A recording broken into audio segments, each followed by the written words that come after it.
Sir, ನಿಮ್ಮ judgment May 24ಕ್ಕೆ release ಆಗ್ತಾಯಿದೆ. So judgment ಹುಟ್ಟುಕೊಂಡ ರೂಪ ಹೇಗಿತ್ತು, ಅದ್ರ ಬಗ್ಗೆ ಹೇಳಿ ಸರ್. ಅದು ಜಡ್ಜ್ಮೆಂಟ್ ಹುಟ್ಕೊಂಡಿದ್ದು ಶುರು ಆಗಿದ್ದೆ ರವಿಚಂದ್ರನ್ ಸರ್ ಇಂದ. ಸೊ ಅವ್ರಿಗೋಸ್ಕರ ಒಂದು ಸಿನಿಮಾ ಮಾಡಬೇಕು ಅಂತ ಬಂದಾಗ ಅವ್ರ ಮನಸ್ಥಿತಿ ಮತ್ತು ಈಗಿನ ವಯಸ್ಸು ಅದನ್ನೆಲ್ಲ ಗಮನಕ್ಕೆ ಇಟ್ಕೊಂಡು ನಾವೊಂದು ಕತೆ ಬರೀಬಹುದು, ಅವ್ರನ್ನ ಹಾಕ್ಕೊಂಡು ಒಂದು ಸಿನಿಮಾ ಮಾಡಬಹುದು, ಅವರ ನಟರಾಗಿ ಬರ್ಬೋದು ಅಂತ ಶುರುವಾಯಿತು. ಶುರುವಾದಾಗ ನನಗೆ ಮೊದಲನೇದ್ದು ಬಂದದ್ದು ಒಂದು ಪಾತ್ರ ಸೃಷ್ಟಿ ಆದಾಗ ಆ ಪಾತ್ರಕ್ಕೆ ಒಂದು ಸವಾಲು ಹಾಕುವಂಥದ್ದು ಇನ್ನೊಂದು ಪಾತ್ರ ಒಬ್ಬ ಕಥೆಗಾರನಿಗೆ ಬೇಕು, ಅದಕ್ಕೆ ಸೃಷ್ಟಿ ಆಯಿತು. ಹಾಗಾಗಿ ದಿಗಂತ್ ಅವ್ರ ಪಾತ್ರ ಸೃಷ್ಟಿ ಆಗಿದೆ.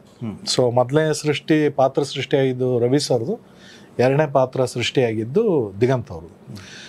ಈಗ ಎರಡು ಪಾತ್ರಗಳು ಎದುರು ಬದುರು ಬಂದಾಗ ಆ ಎರಡು ಪಾತ್ರಗಳಿಗೂ ಒಂದು ಜಗತ್ತಿರುತ್ತೆ, ಅವ್ರದ್ದೇ ಆದ ಒಂದು ಕುಟುಂಬ, ಅವ್ರದ್ದೇ ಆದ ಒಂದು ವೃತ್ತಿ, ಅದೆಲ್ಲ ಇರುತ್ತೆ. ಆವಾಗ ಬಂದದ್ದು ಮೇಘನಾ ಗಾಂವ್ಕರ್. ಆ್ಯಕ್ಚುಲಿ ಅವ್ರು ಕೊನೆಗೆ ಬಂದರು. ಸೊ ಬಟ್ ಪಾತ್ರ ಸೃಷ್ಟಿಯಾಗಿದ್ದು ಅದು. ಆಮೇಲೆ ದಿಗಂತ್ ಅವ್ರ ಜೊತೆ ಧನ್ಯ ನಿಂತ್ಕೊಂಡ್ರು. ಸೊ ಎರಡು ಕುಟುಂಬಗಳು ಒಂದು ಎದುರು ಬದುರು ಆದಾಗ ಕೋರ್ಟಲ್ಲಿ ಆಗುವಂಥ ತಾಕಲಾಟಗಳ ಕಥೆ ಇದು. ಓಕೆ, ಈ ಥರದ ಸಿನಿಮಾ ಮಾಡುವಾಗ ಸಾಮಾನ್ಯವಾಗಿ ಮಲ್ಟಿ ಸ್ಟಾರನ್ನ ಆಯ್ಕೆ ಮಾಡೋದು ಕಷ್ಟ.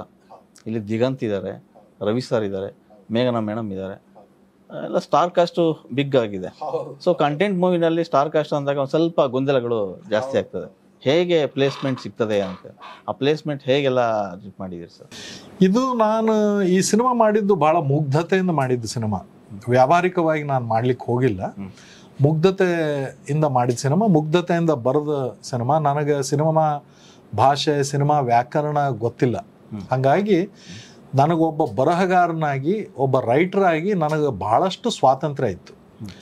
ಸೊ ಕಥೆ ಬರೆದು ಆದಮೇಲೆ ನನಗೆ ಮೊದಲೇ ಹೇಳಿದ್ನಲ್ಲ, ದಿಗಂತ್ ಅವರು ಮತ್ತು ರವಿಚಂದ್ರನ್ ಸರ್ ಅವರು ನನ್ನ ಜೊತೆ ನಾನು ಅವ್ರನ್ನ ಇಟ್ಕೊಂಡೇ ಕಥೆ ಬರೆದಿದ್ದು.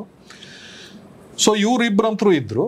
ಬೇರೆಯವ್ರನ್ನ ನಾನು ಈ ಪಾತ್ರಕ್ಕೆ ಇವ್ರು ಸೂಕ್ತ, ಇವ್ರ ಪಾತ್ರ ಇವರಿಂದ ಮಾಡಿಸ್ಬೋದು ಅಂತಂದಾಗ ನಾನು ನಮ್ಮ ತಂಡದ ಜೊತೆ ಚರ್ಚೆ ಮಾಡಿದಾಗ ಯಾರೇ ಆದ್ರೂ ನಾನು ಅವ್ರಿಗೆ ಹೋಗಿ ಈ ಥರದ್ದು ಒಂದು ಕಥೆ ಇದೆ, ಈ ಥರದ್ದು ಒಂದು ಸ್ಕ್ರೀನ್ ಪ್ಲೇ ಇದೆ, ಈ ಥರ ನಾನು ಮಾಡಬೇಕು ಅಂದ್ಕೊಂಡಿದ್ದೀನಿ ಅಂತ ಅವ್ರಿಗೆ ಹೇಳಿದಾಗ ಭಾಳ ಪ್ರೀತಿಯಿಂದ ಒಪ್ಕೊಂಡ್ರು. ಅದು ಪ್ರಕಾಶ್ ಬೆಳವಡಿ ಸರೇ ಆಗಿರ್ಬೋದು, ನಾಗಾಭರಣ ಸರ ಆಗಿರ್ಬೋದು, ರಂಗಾಯಣ ರಘು ಸರ್ ಆಗಿರ್ಬೋದು. ಅಂದ್ರೆ ನಮ್ಮದು ಇದು ಹಿಂಗಿರ್ಬೇಕು, ಹಿಂಗೆ ಡಿಸೈನ್ ಆಗಿರ್ಬೇಕು ಅಂತ ಮಾಡಿದ್ದ ಕಥೆ ಅಥವಾ ಮಾಡಿದ ಸಿನಿಮಾ ಅಲ್ಲ. ಸೊ ಹೋಗ್ತಾ ಹೋಗ್ತಾ ಸ್ಕ್ರಿಪ್ಟ್ ಹುಡ್ಕೊಂಡು ಹೋಯ್ತು. ನನಗೆ MS ರಮೇಶ್ ಸರ್ ಹೇಳೋರು, ಸಿನಿಮಾ ಮಾಡಿಸ್ಕೊಳ್ಳುತ್ತೆ ಸರ್ ಅನ್ನೋರು. ಈ ಕಥೆ ಮಾಡಿಸ್ಕೊಂಡಿದ್ದು ಕಥೆ ಇದು. ದಿಗಂತ್ ಸರ್, ನಿಮ್ಮ ಸಿನಿಮಾಗಳನ್ನೆಲ್ಲ ನಾವು ಬಂದಿದ್ದೀವಿ. ಎಲ್ಲ ಸಿನಿಮಾಗಳಲ್ಲೂ ಒಂದಿಷ್ಟು ಮುಗ್ಧತೆ, ಲವರ್ ಬಾಯ್, ಈ ಥರದೆಲ್ಲ ಪಾತ್ರಗಳು ಮಾಡಿಕೊಂಡು ಇತ್ತೀಚೆಗೆ ಬರ್ತಾ ನಿಮ್ಮ ಸಿನಿಮಾಗಳನ್ನು ನಾವು ಗಮನಿಸಿದಾಗ ಲಾಸ್ಟ್ ಒಂದು ಸಿನಿಮಾ ಬಂತು ಮಾರಿಯೋಲ್ಡ್, ಅದು ರಗ್ಗಡ್ ಪಾತ್ರ. ಸೊ ಇಲ್ಲೂ ನೋಡಿದ್ರೆ ಇಲ್ಲೂ ಒಂದು ಜೈಲು, ಆ ದಾಡಿ, ಅದನ್ನೆಲ್ಲ ನೋಡಿದ ತಕ್ಷಣ ಫುಲ್ ರಾಕ್ ಸಿನಿಮಾ ಅಂತ ಅನ್ಸದೆ. ಅದೇ ಅಂದ್ರೆ ನಾನು ಒಬ್ಬ ಆಕ್ಟರ್ ಆಗಿ ಏನೋ ಒಂದು ಬೇರೆ ತರದ ಹೊಸ ತರದ ಪಾತ್ರಗಳನ್ನೇ ಮಾಡೋದಕ್ಕೆ ಆಯ್ಕೆ ಮಾಡ್ಕೊಳ್ಳೋದಕ್ಕೆ ಕಾಯ್ತಾ ಇರ್ತೀವಿ. ಸೊ ಅದೇ ಟೈಮಲ್ಲಿ ನನಗೆ ಈ ಸಿನಿಮಾ ಜಡ್ಜ್ಮೆಂಟ್ ಇವ್ರ ಕತೆ ಹೇಳಿದಾಗ ನಾನು ಫಸ್ಟ್ ಅಂದ್ರೆ ಕ್ಯಾಶುವಲ್ ಆಗಿ ಫಸ್ಟ್ ಟೈಮ್ ಎಲ್ಲ ಹಾಯ್ ಹಲೋ ನಮಸ್ಕಾರ ಅದೆಲ್ಲ ಮಾತಾಡಕ್ ಸ್ಟಾರ್ಟ್ ಮಾಡಿದ್ವಿ. ಆಮೇಲೆ ಹಿಂಗೆ ಈ ತರ ಒಂದು ಕೋರ್ಟ್ ರೂಮ್ ಡ್ರಾಮಾ ಅಂತ ನನ್ನ ಸಬ್ಜೆಕ್ಟು.